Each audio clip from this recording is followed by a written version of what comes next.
Human system में जब भी हार्मोन्स का नाम आता है एवरीवन गेट कंफ्यूज। इतने सारे हार्मोन्स हैं, कहाँ पे किसका फंक्शन है, कौन कैसे एक्ट करता है, ये सब काफ़ी कंफ्यूजिंग और कॉम्प्लिकेटेड है। So hello everyone, welcome to the biology junction and in this part of video we will deal with hormones in a human reproduction. In human, every process is highly regulated so that reproduction in brain एक part है hypothalamus जो secrete करता है hormone GnRH, that means gonadotropin releasing hormone. This hormone have very important role in a reproduction. और ये जो है ये एंटीरियर पिट्यूटरी को स्टिमुलेट कर देता है और after stimulation anterior pituitary to other hormone को सिक्रीट करते हैं, LH that means luteinizing hormone and a follicle stimulating hormone. और ये दोनों hormone male as well as female reproductive system में बहुत इंपॉर्टेंट रोल प्ले करते हैं.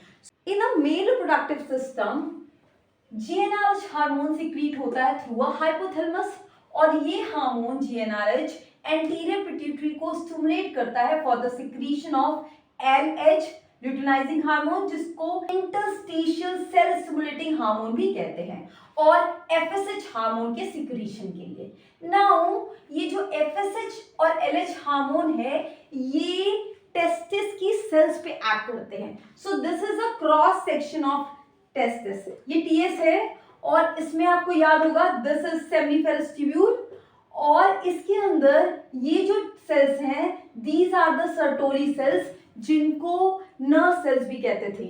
और विद इन और बिटवीन दीज सेमिनिफेरस ट्यूब्यूल्स जो इंटरस्टिशियल स्पेस होती है उसमें भी एक सेल होती है जिसको कहते हैं लिटिक सेल. तो ये दोनों हार्मोन इन्हीं दोनों सेल्स पे एक्ट करती है. तो first we will take FSH hormone. So FSH hormone Sertoli cell पे काम करती है लाइक दिस. अब सर्टोली सेल पे ये क्या करती है Sertoli cell? So Sertoli cell को ये स्टिमुलेट करती है for the secretion of certain factors जो कि स्पर्मियोजेनेसिस में हेल्प करते हैं.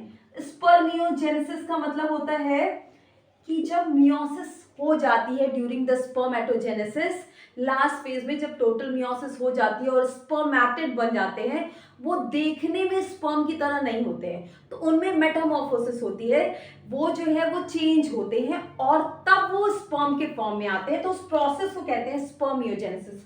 तो उसमें ये FSH हार्मोन हेल्प करता है through Sertoli cells. Now second thing कि FSH सर्टोली सेल को स्टिमुलेट करता है for the secretion of ABP.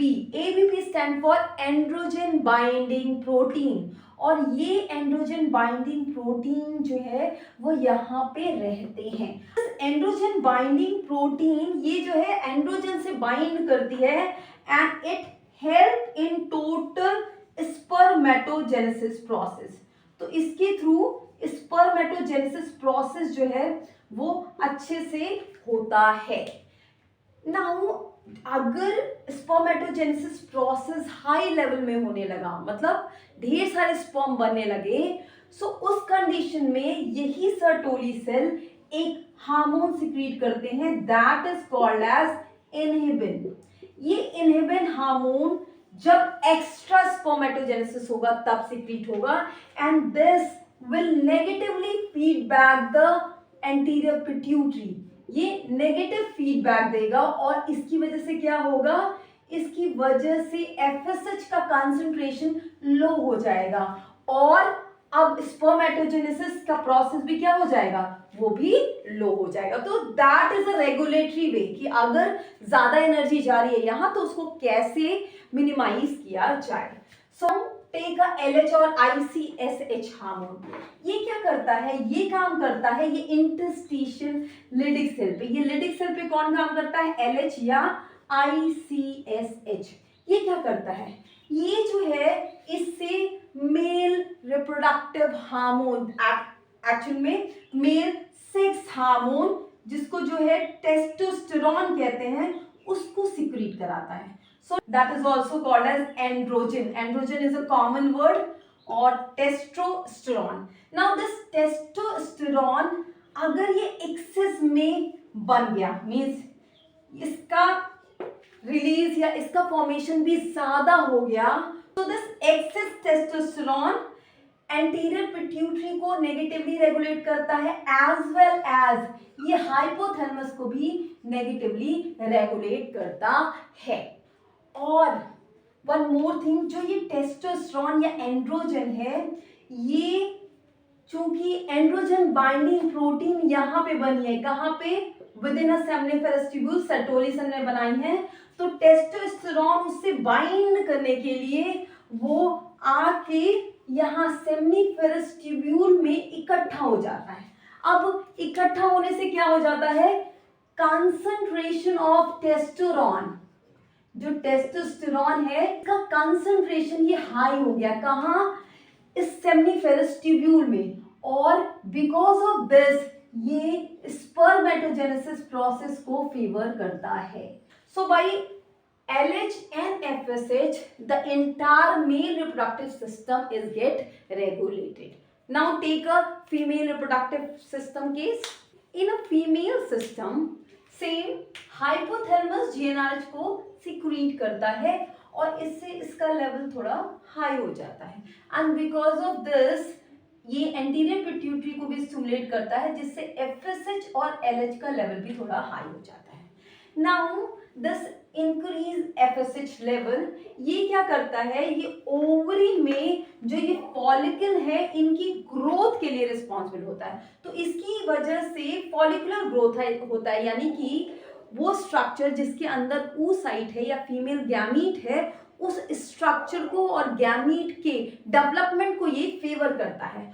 और किस स्टेज तक FSH इसके डेवलपमेंट को फेवर करता है, that is secondary follicular stage तक. ऐसा नहीं है कि इसके बाद इसका रोल नहीं है, बट यहां तक ये अकेला काफी हद तक रिस्पॉन्सिबल होता है फॉर द फॉलिकुलर ग्रोथ.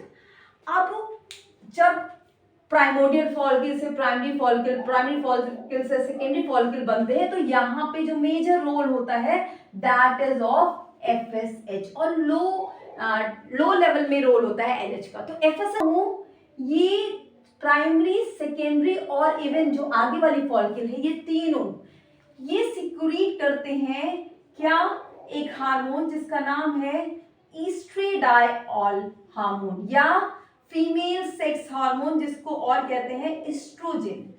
सो ईस्ट्रेडाइऑल या एस्ट्रोजन या फीमेल सेक्स हार्मोन, ये जो हार्मोन है ये दो तरीके से एक्ट करता है. देखिए, एक तो ये GnRH यानी कि हाइपोथैलेमस को भी रेगुलेट करता है पॉजिटिवली, और FSH को भी रेगुलेट करता है पॉजिटिवली, यानी ये जो है इन दोनों के सिक्रीशन को बढ़ा देता है यहाँ पे.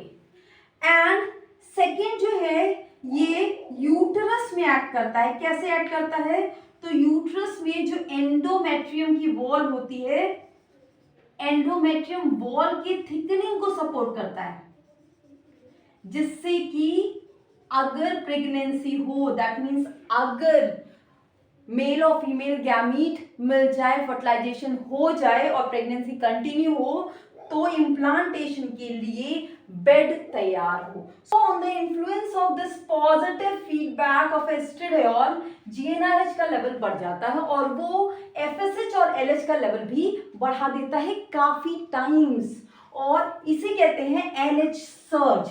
अचानक से एक तेजी सा पीक आ जाता है LH का, दैट मीन्स अचानक से कंसंट्रेशन बहुत हाई हो जाता है. And due to this LH surge, या जो ये इंक्रीज LH का कंसंट्रेशन होता है, वो इस सेकेंडरी फॉलिकल को मैच्योर फॉलिकल, जिसे कि ग्राफियन फॉलिकल कहते हैं, इसमें बदलने में हेल्प करता है. तो ग्राफियन फॉलिकल के बनने में LH और FSH दोनों का काफी रोल होता है.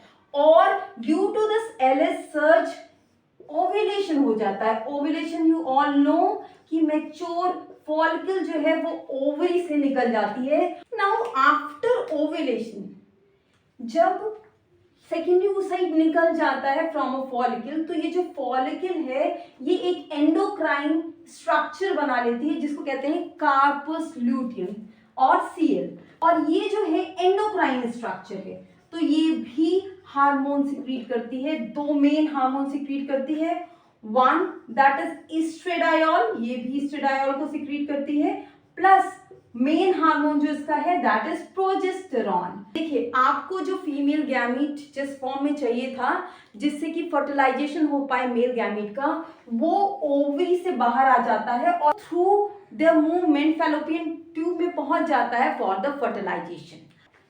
अब दो कंडीशन हो सकती है, एक स्पर्म प्रेजेंट हो और दूसरा स्पर्म एब्सेंट हो। अब अगर एब्सेंट है तब तो कोई चांसेस ही नहीं है कि फर्टिलाइजेशन हो जाए, तो इस केस में क्या होगा ये हम देखेंगे।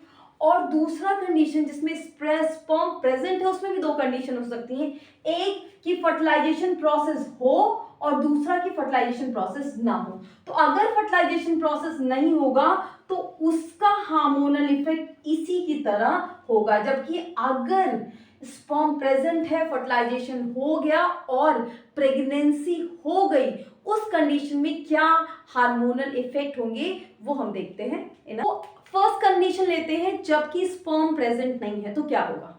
देखिए, ये सीएल जो है वो प्रोजेस्टेरॉन और एस्ट्रेडायोल का सिक्रीशन कर रहा था, लेकिन एलएच सर्च के बाद थोड़ी टाइम बाद जो एलएच का कंसंट्रेशन है वो लो हो जाएगा, और जब एलएच का कंसंट्रेशन लो हो जाएगा तो अब सीएल के सर्वाइवल के लिए कोई भी हार्मोन नहीं है, तो धीरे धीरे सीएल क्या होगा, डीजेनरेट हो जाएगा। और डीजेनरेट होगा तो उसकी वजह से एस्ट्रेडायोल और प्रोजेस्टेरॉन इन दोनों का लेवल जो है वो कम होने लगेगा, ये दोनों कम होने लगेगा। And due to this decrease level of estradiol या एंड प्रोजेस्टेरॉन, ये जो है वो नेगेटिवली रेगुलेट करेगा दोनों लेवल पे, एंटीरियर पिट्यूटरी को भी और हाइपोथैलेमस को भी। और इससे क्या होगा कि ये low level of estradiol and progesterone इस एलएच के लेवल को मींस जीएनआरएच के लेवल को भी बढ़ा देंगे और एलएच के लेवल को भी बढ़ा देंगे, और फर्दर यही साइकिल शुरू हो जाएगी।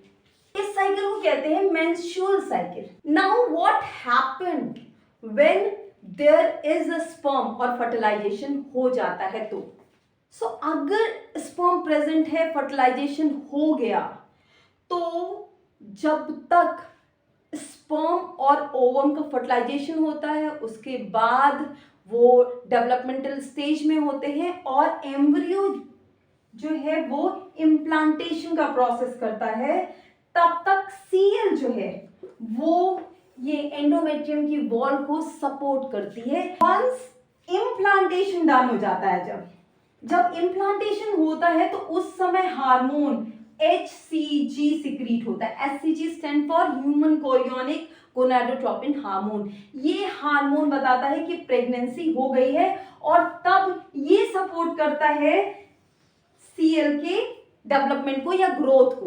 तो तब तक HCG जो है सपोर्ट करता है सीएल के मेंटेनेंस को, मेंटेन किए रहता है सीएल को, तो एस्ट्रेडायोल और प्रोजेस्टेरॉन का लेवल मेंटेन रहता है। आफ्टर इम्प्लांटेशन जब प्लेसेंटा फॉर्म हो जाता है तो ये एस्ट्रेडायोल और प्रोजेस्टेरॉन के लेवल को प्लेसेंटा मेंटेन करता है, तो और ये फर्दर प्रेगनेंसी को सपोर्ट करते हैं और अच्छे से चाइल्ड बर्थ को फेवर करते हैं। जो प्लेसेंटा होता है वो भी वर्क करता है टेम्पररी इंडोक्राइन ग्लैंड की तरह, और इससे 4 मेन हार्मोन सिक्रीट होते हैं, जिनमें एचसीजी के बारे में मैंने बता ही दिया है, that it maintains the CL so that कि एस्ट्रोजन और प्रोजेस्टेरॉन का लेवल मेंटेन रहे। रिलैक्सिन दूसरा हार्मोन है that is also secreted from placenta, और ये जो है वो ड्यूरिंग द चाइल्ड बर्थ जो पैल्विक गर्डल की पैल्विक सिम्फियोसिस होती है उसको रिलैक्स करता है, तो बर्थ को, चाइल्ड बर्थ को वो फैसिलिटेट करता है। तीसरा है HCS या HPL जिसको कहते हैं ह्यूमोसोमैटोमोट्रोपिन और ह्यूमन प्लेसेंटल लैक्टोजन, ये जो है मेमोरी ग्लैंड को तैयार करते हैं for child feed. And last है कॉर्टिकोट्रोपिन रिलीजिंग हार्मोन, जो कॉर्टिसोल के सिक्रीशन को स्टिमुलेट करता है, जो कि स्ट्रेस हार्मोन है, और इस कंडीशन में बॉडी तैयार होती है for child birth. So these are the hormones secreted by the placenta. Now after the completion of a child growth, that means term की situation में after 9 months जबकि बच्चा fully developed हो गया है, तब बच्चे के प्रॉपर ग्रोथ की वजह से जो यूट्राइन की वॉल होती है उसमें सेंसेशन जाता है, उसमें सिग्नल जाता है, and that signal goes to further hypothalamus, और हाइपोथैलेमस फिर से सिग्नल देता है इस बार पोस्टीरियर पिट्यूटरी को। तो पोस्टीरियर पिट्यूटरी से एक हार्मोन सिक्रीट होता है and that hormone is called as oxytocin. ये oxytocin is a very important hormone for parturition या child birth. It is a main hormone जो पहले चाइल्ड बर्थ को फेवर करता है, क्योंकि ये जो है यूट्राइन वॉल को कॉन्ट्रैक्ट करता है, तो इसकी कॉन्ट्रैक्शन की वजह से बच्चा जो है वो नीचे की तरफ मूव करता है और बर्थ को फैसिलिटेट करता है। आफ्टर चाइल्ड बर्थ ये हार्मोन मिल्क इजेक्शन को भी स्टिमुलेट करता है, तो मिल्क इजेक्शन में भी हेल्प करता है। ये along with relaxin and some other hormone ये चाइल्ड बर्थ को फेवर करता है। So this is a graph showing hormones at different phases. इसमें ये जो 4 कलर दिख रहे हैं, they are hormones.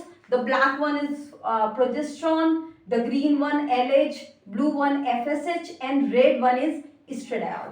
So जब हम स्टार्ट करते हैं डे 1 से और 0 से, जबकि मेंसेस स्टार्ट होते हैं, तो एट दैट टाइम जो LH और FSH का कंसंट्रेशन होता है दैट इज मॉडरेट, बहुत कम भी नहीं होता और बहुत ज्यादा भी नहीं होता, इतना होता है कि वो फॉलिकुलर ग्रोथ को सपोर्ट कर पाए, और तब फॉलिकल ग्रो करने लगते हैं, और जब फॉलिकल ग्रो करने लगते हैं तो दे स्टार्ट सिक्रीटिंग ईस्ट्रेडायोल, और ईस्ट्रेडायोल का कंसंट्रेशन बढ़ने लगता है, और ये जब ईस्ट्रेडायोल का कंसंट्रेशन बढ़ता है तो ये पॉजिटिव फीडबैक देता है एंटीरियर पिट्यूटरी को एंड हाइपोथैलेमस, और जिसकी वजह से LH और FSH का लेवल काफी टाइम्स बढ़ जाता है, and due to that LH surge हो जाता है। LH सर्ज में अचानक से LH का कंसंट्रेशन बढ़ जाता है कई फोल्ड्स LH और FSH का। Now after this LH surge ovulation हो जाता है, दैट मीन्स जो सेकेंडरी oocyte है वो ओवरी से निकल जाती है और Cl बन जाता है जो रेमिनेंट रह जाता है फॉलिकल का, और ये Cl अब एंडोक्राइन ग्लैंड की तरह से काम करती है और प्रोजेस्टेरॉन और ईस्ट्रेडायोल को सिक्रीट आउट करती है। अब इसलिए प्रोजेस्टेरॉन का लेवल आफ्टर LH सर्ज तुरंत बढ़ जाता है और ईस्ट्रेडायोल का भी लेवल बढ़ जाता है, जबकि LH और FSH का लेवल कम हो जाता है। अब अगर इस समय पे प्रेगनेंसी नहीं हुई तो इस Cl को मेंटेन करने के लिए LH का लेवल सफिशिएंट नहीं होता है, और ये Cl डिसइंटीग्रेट हो जाता है, कॉर्पस एल्बिकेंस में चेंज हो जाता है और फर्दर डीजनरेट हो जाता है, और जब Cl डीजनरेट हो जाता है तो लेवल ऑफ प्रोजेस्टेरॉन और ईस्ट्रेडायोल ये दोनों कम हो जाते हैं, and this decrease level of these ये क्या करते हैं, ये नेगेटिव फीडबैक देते हैं to the anterior pituitary and hypothalamus, और जिसकी वजह से जो LH और FSH का लेवल है वो फिर से बढ़ने लगता है और वो फॉलिकुलर ग्रोथ को फिर से सपोर्ट करने लगते हैं और एक नई साइकिल चलने लगती है। अब अगर आफ्टर ओव्यूलेशन स्पर्म अवेलेबल है और प्रेगनेंसी हो गई तो Cl तब तक मेंटेन रहता है, लेकिन उसके बाद मींस प्रेगनेंसी जब हो जाती है और इम्प्लांटेशन हो जाता है तो एक दूसरा हार्मोन दैट इज HCG वो इस Cl को मेंटेन रखता है, और प्लेसेंटल ये हार्मोन जो है वो प्लेसेंटा से सिक्रीट होता है, तो थ्रू द प्लेसेंटा ये हाई लेवल ऑफ प्रोजेस्टेरॉन और ईस्ट्रेडायोल का लेवल मेंटेन रहता है for the development of the child, और at the end of the term इन दोनों का लेवल कम होता है, जो कि चाइल्ड बर्थ को फैसिलिटेट करता है with the help of oxytocin. So that's it. I hope it will work for you. Thank you so much.